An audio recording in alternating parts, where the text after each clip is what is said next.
हाल ही में एक विमान हादसे में ईरान के राष्ट्रपति इब्राहिम रईसी के निधन पर भारत ने आज एक दिवसीय राष्ट्रीय शोक का ऐलान किया है। इब्राहिम रईसी की हेलीकॉप्टर दुर्घटना में हुई मौत के बाद उनके दुर्घटनाग्रस्त हुए हेलीकॉप्टर की खोज के लिए गहन खोजी अभियान चलाया गया था। इस बारे में बात करते हुए भारत के विदेश मामलों के विशेषज्ञ रुविंदर सचदेव ने बताया कि कैसे अमेरिका द्वारा ईरान पर प्रतिबंध के चलते जिस हेलीकॉप्टर में रईसी सवार थे उसके स्पेयर पार्ट्स भी अमेरिका ने नहीं दिए। साथ ही उन्होंने ये भी बताया कि इस हादसे का भारत पर क्या असर पड़ने वाला है। तो अभी तक तो ऑब्वियसली पूरा एस्टीमेट जो लिया जा रहा है वो यही है कि ये एक एक्सीडेंट है जो कि वेदर कंडीशंस के कारण और वेदर कंडीशंस के साथ हो सकता है ह्यूमन एरर यानी कि पायलट का एरर कंबाइन हो गया हो। उन दोनों चीजों के चलते ये क्रैश हुआ है। क्या मतलब की कमी है तो मौसम तो राष्ट्रपति का चौपर होने के बावजूद भी ये हादसा होता है। डेफिनेटली देखिए, राष्ट्रपति का चॉपर होगा तो उसकी मेंटेनेंस और हर चीज उसकी टॉप क्लास होती है। परंतु एक बात है, ये जो हेलीकॉप्टर था ये अमेरिकी ओरिजिन का था, तो पुराना हेलीकॉप्टर था। और याद रखिए, ईरान सैंक्शंस में है अमेरिका द्वारा बड़े लंबे समय से। तो इसमें प्रश्न ये भी उठता है कि जो इनकी मेंटेनेंस या स्पेयर पार्ट्स होते हैं उनकी अनअवेलेबिलिटी के कारण ईरान के एयरफोर्स के एयरक्राफ्ट या हेलीकॉप्टर्स की मेंटेनेंस पूरी उस हिसाब से शायद नहीं हो सकती जितनी होनी चाहिए। परंतु फिर भी जो प्रेसिडेंट को कैरी कर रहा है हेलीकॉप्टर, वो आई थिंक ईरानियन अथॉरिटीज के अकॉर्डिंग तो फुल्ली प्रॉपरली टेक्निकल रूप से पूरा स्ट्रांग होगा, पूरा फिट होगा, तभी उसको वो उड़ाते हैं। क्योंकि अपने टॉप ऑफिशियल्स को वो किसी ऐसे अनमेंटेन्ड या इल इक्विप्ड हेलीकॉप्टर से नहीं ट्रांसपोर्ट करेंगे। तो जहां तक इरानियन अथॉरिटीज की बात है, उनके हिसाब से तो हेलीकॉप्टर पूरी तरह से फिट होगा, एयरवर्दी होगा।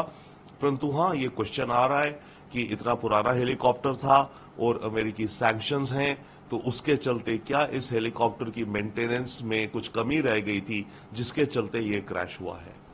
ये कोई लगता है कि कोई शायद पॉसिबल। देखिए, डेफिनेटली ये प्रश्न उठ रहा है इस समय और काफी दिन तक उठता रहेगा कि ये जो एक्सीडेंट हुआ है ये नेचुरल कॉज है जिस भी कारण या किसी साजिश खास करके इजराइल द्वारा करी गई है। और इजराइल का माना जाता है और जाना जाता है और पता भी है कि इजराइल इस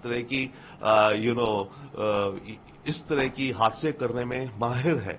और ईरान के अंदर तो खासकर इजराइल ने कई उनके न्यूक्लियर साइंटिस्ट इंजीनियर्स को मारा है, टारगेटेड किलिंग करी है। तो ऐसे में और ईरान इजराइल की जो टेंशन्स चल रही हैं, ऐसे में डेफिनेटली ये प्रश्न उठेंगे कि ये इसमें मोसाद या इजरायली एजेंसीज का हाथ है या नहीं है। परंतु जहां तक अभी समझ आ रहा है वो ये है कि ये मामला मौसम से रिलेटेड है। माउंटेनियस रीजन था, रात का समय था, बारिश थी, फॉग थी, अंधेरा था और तब ये एक्सीडेंट हुआ है। बट बिल्कुल यस, इस समय तभी तो दुनिया इस समय टेंशन में, अमेरिका भी इस समय टेंशन में सारी तरह अगले 24-48 घंटों में कि कहीं ये ऐसा तो नहीं है ये साजिश थी इजराइल द्वारा।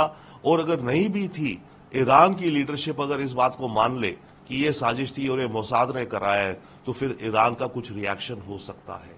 तो ये खतरा है अभी फिलहाल अगले 48-72 घंटों के लिए। तो क्या देखिए, आने वाले वक्त में फिलहाल के लिए तो एक तो ईरान के अंदर रिएक्शन देखना होगा कि ईरान की पब्लिक में किस तरह का इमोशनल रिएक्शन आता है। अगर ईरान की पब्लिक इमोशनल रिएक्शन में इजराइल को ब्लेम करती है, चाहे कि कोई तथ्य ना भी हो, तब ईरान की लीडरशिप को शायद कुछ अपना कदम उठाना पड़ेगा, दिखाने के लिए भी देखो हम भी कुछ कर सकते हैं। तो एक खतरा फिलहाल है। देखिए, ये जो टेंशन है इसमें एक और एलिमेंट है, अमेरिका और ईरान की इनकी मीटिंग्स होनी है ओमान में। एक कमरे में अमेरिकन नेगोशिएटर, दूसरे कमरे में ईरानियन नेगोशिएटर, इजराइल और इस गाजा युद्ध को लेकर के। तो एक तो वरी ये है कि वो जो डिस्कशन होनी थी वो शायद टल जाएगी क्योंकि इस समय इतना बड़ा हादसा हुआ है।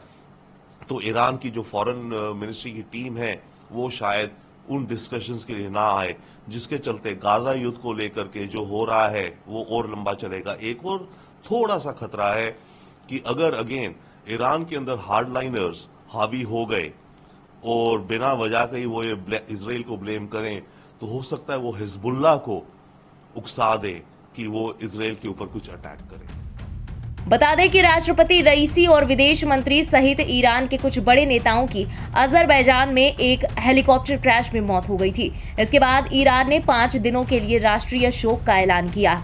राष्ट्रपति इब्राहिम रईसी की मौत के बाद ईरान में नए राष्ट्रपति का चुनाव किया जाएगा। इसके लिए तारीखों का ऐलान भी कर दिया गया है। नए राष्ट्रपति के चयन के लिए 28 जून को चुनाव का ऐलान किया गया है। इसके लिए उम्मीदवार 30 मई से 3 जून तक अपना नामांकन दाखिल कर सकेंगे।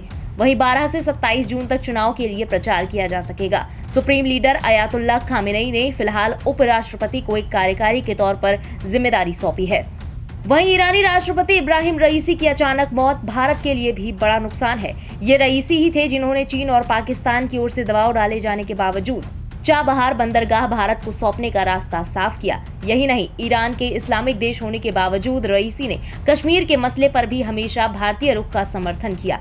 गौरतलब है कि यह हादसा ऐसे वक्त हुआ है जब इजराइल ईरान के बीच तनाव व्याप्त है। ऐसे में हादसे के वक्त इसकी जगह को लेकर भी कई सवाल खड़े हो रहे हैं। सबसे बड़ा सवाल उस हेलीकॉप्टर को लेकर भी उठ रहा है जिसमें रईसी सवार थे, क्योंकि वो 45 साल पुराना अमेरिका में बना बेल 212 हेलीकॉप्टर था। ब्यूरो रिपोर्ट, इंडिया पब्लिक खबर। फिलहाल इस खबर में अभी के लिए बस इतना ही। इस खबर से जुड़ी तमाम लेटेस्ट अपडेट्स और देश दुनिया की बाकी खबरों के लिए सब्सक्राइब करें इंडिया पब्लिक खबर के YouTube चैनल को और बेल आइकन दबाना बिल्कुल ना भूलें।